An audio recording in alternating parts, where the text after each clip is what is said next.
Hey guys, welcome back to HPI Auto. We're going to go over today the maintenance schedule for the 718 GT4RS. Pretty similar to most of the other 718 models, but there are a few little differences, mainly for track usage.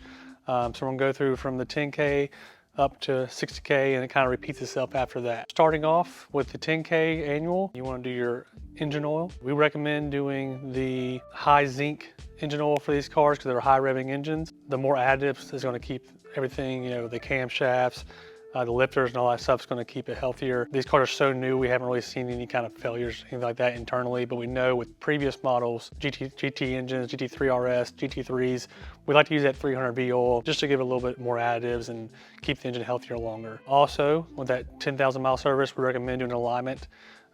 These cars are already set up pretty aggressively, even for street use. And if you're driving on the street, you hit bumps, potholes, anything in the road, it can alter the alignment pretty easily. So we recommend doing that every 10,000 miles. And then just doing kind of visual checkovers. You want to make sure that the parking brakes are engaging. We want to check and make sure, if you have some heavy use, make sure the brake pads are still have plenty of life left. There's no cracking. Sometimes when the brake pads get hot, they can crack. They can show signs of, just deterioration. They'll kind of come off in chunks. We're going to look over the suspension, make sure everything looks good. Bushings, axle boots, sometimes the clamps, the factory clamps on the axles, they're a crimp clamp, and or ear clamp as they call them. They tend to loosen up after a bit, and they'll start leaking grease past that boot. Instead of waiting forever and the grease leaking out of the boot causing joint failure or causing the boot to tear, we go ahead and just replace those clamps on the boot. Super common, we see it every day here. We're going to look over, of course, the tire wear, make sure everything's even. There's no weird inside wear, outside wear, cupping, and so on. We want to check and make sure that the headlights functions, make sure if it's got the adaptive headlights and everything like that, make sure all of that works properly as it should. Check over fluids, make sure everything's just kind of topped off. There's some important fluids like brake fluid. We want to check the moisture content in there. It's not due to be changed yet, but we still want to check it out, make sure it's good. And if it's low, make sure there's no leak somewhere. Same with coolant. Coolant, if it's low, usually that means there's an issue. We want to look for leaks, want to make sure it's not burning it. Air filters should be okay, but they're pretty easy to get to, and we'll check those out as well. And then, just basically look over, and the 10K is a pretty simple service.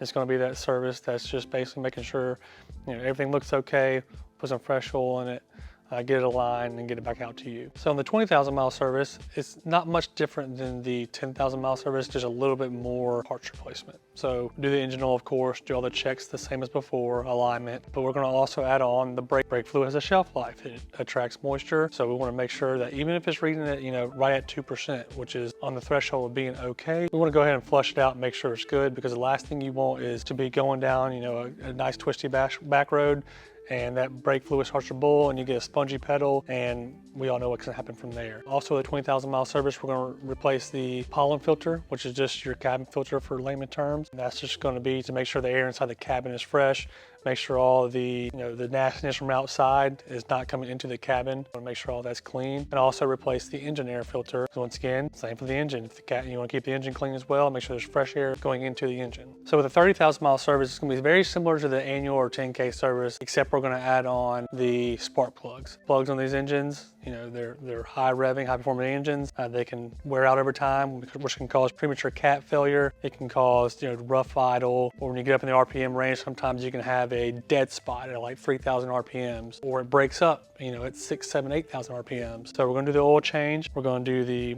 spark plugs, we're going to do the alignment, and then just a general checks like we did before. But for sure, at 30,000 miles, we're going to start really seeing that brake wear. So we want to make sure the brake pads are looking good, make sure the rotors are looking good. If there's a lot of premature brake pad wear, we want to pull those rotors off, weigh them out, make sure they weigh into spec for Porsche. Very rarely do I see any kind of carbon ceramic rotor issues, but you can get steel brakes on the RS. So we want to make sure that the run out is fine on the rotor, make sure there's no lips or anything like that inside outside, and then of course do the alignment, and then that's pretty much it for the 30K, pretty basic. So for the 40,000 mile service, it's going to be very similar to the 20,000 mile service. We're going to do the same thing, the oil change. We want to do the brake fluid flush again. We want to do the cabin filter, and we want to do the engine air filter. But also, Porsche calls for the PDK fluid change and the clutch fluid change at 60. We tend to bump that up a little bit to that 40,000 mile range, just because we've seen it just prolongs the life of everything. With that 40K, it's gonna be the 20K or 2 year, plus the PDK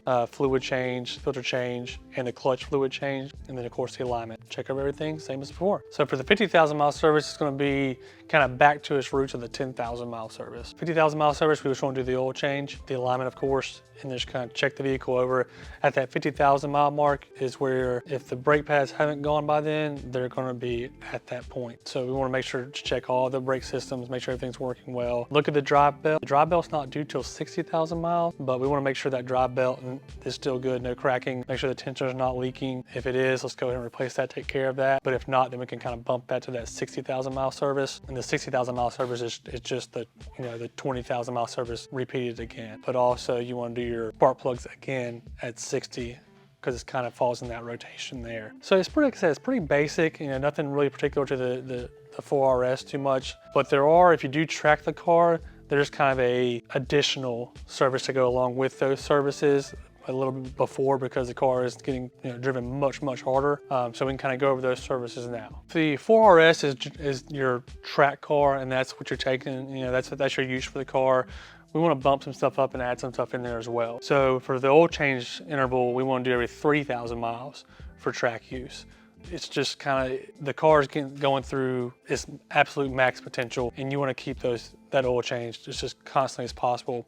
Porsche recommends 3,000 miles. Personally, I think it's cheap insurance to do it, probably every other track day, maybe not quite that frequently, but to me, it's just cheap insurance, making sure all the oil is fresh in there, nothing's breaking down as it should, checking for metal shavings or anything like that in the filter. And then every 6,000 miles, you want to replace the center lock, the actual locks on there, and then you also want to change the rear wheel hubs every 6,000 miles. That's per Porsche. The cars, like I said, are being driven to the max, and those are pretty high typical wear items, and that's something you don't want to fail while you're on the track, because if the wheel bearing fails, it can cause catastrophic damage. Same with the center lock. If something happens with those teeth in there and it fails, catastrophic damage. And then at the 12,000 mile mark, you want to replace the front wheel hubs, same as before. And then it kind of rinse, repeat. So at that 12,000 mile mark, you want to really inspect that rear hubs again, because it's been 6,000 miles since that previous change. And so you kind of want to rinse and repeat that cycle. And to get to that many track miles takes a pretty long time. So the mileage seems really close together, but a typical track day, you're not putting 600-700 miles on the car. So it'll take some time to build that up, but it is very, very important to replace those items for failure. That way the car is not going to fail you, and you can enjoy the car without worry at the track like it's intended to be. It's kind of a quick rundown of the maintenance schedule for the RS. As these cars progress and they get some miles on them, I'd love to come back and revisit this and see if there's any tweaks or anything that I want to change to it, other than going by the Porsche guide. Also, I'd like to see some high wear items. I suspect it's going to be pretty similar to the other 718 GT4s.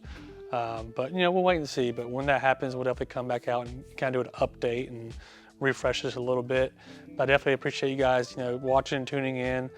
Any questions you have, please feel free to reach out, comment, email, call, whatever you would like. Thank you guys so much for watching, and have a good rest of the day.